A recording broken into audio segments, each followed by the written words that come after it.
क्या आपको पता है रामायण के बाद राम भक्त हनुमान जी कहाँ गए? क्या वो अमर हो गए या ब्रह्मांड के किसी कोने में सम्मोहित हो गए, या फिर महाबली हनुमान आज भी हमारे आसपास हैं? तो चलिए जानते हैं। हिंदुस्तान के करोड़ों लोग हनुमान जी की पूजा करते हैं और विश्वास करते हैं और उन पर पूरी आस्था रखते हैं।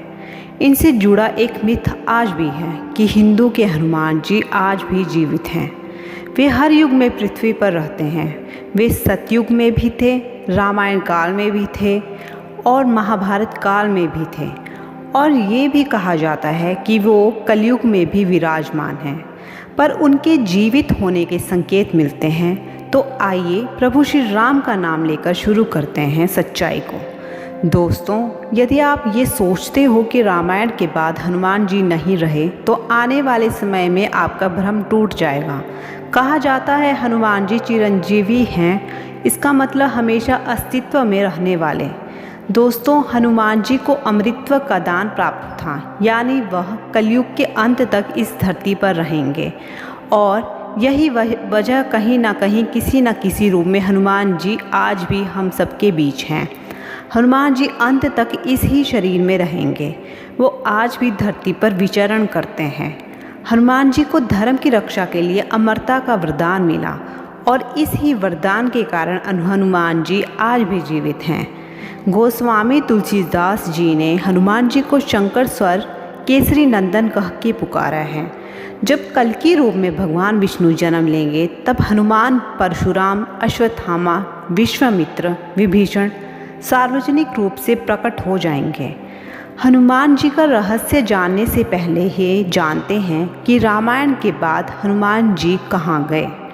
रामायण में ये बताया गया है, हनुमान जी लंका जीतने के बाद भी और भगवान श्री राम की धरती छोड़ने के बाद भी पूरे तन मन से उनकी सेवा करते रहे, और भगवान राम की धरती छोड़ने के बाद जब त्रेता युग का अंत हुआ, द्वापर युग का आरंभ हुआ, उसके बाद वन को ही अपना निवास स्थान बना लिया। द्वापर युग में भी हनुमान जी का जिक्र कई बार हुआ है। जब एक बार भीम वन से जा रहे होते हैं और उन्हें रास्ते में एक बूढ़ा वानर मिलता है, तो वो उन्हें रास्ते से हटने के लिए कहते हैं। तो वो वानर कहते हैं, मुझ में इतनी शक्ति नहीं है कि मैं हिल डुल सकूं, आप स्वयं मुझे हटा दें। मगर भीम उनकी पूंछ तक को हिला नहीं पाते हैं। यह हनुमान जी भीम का घमंड तोड़ने के लिए करते हैं। इन सब के बावजूद भी कलयुग में आपको हनुमान जी की बातें सुनने को मिल जाएंगी। चीन, इंडोनेशिया, अमेरिका में आपको शक्तिशाली वानर के बारे में हनुमान जी के किस्से सुनने को मिल जाएंगे। फिर उसके बाद 14वीं सदी में स्वामी माधवाचार्य ने हनुमान जी को साक्षात देखने का दावा किया, और 17वीं सदी में तुलसीदास जी कहते हैं कि वो हनुमान जी ही थे जिन्होंने उन्हें रामचरितमानस लिखने के लिए प्रेरित किया। कई साधु संत ने हनुमान जी को साक्षात देखा है।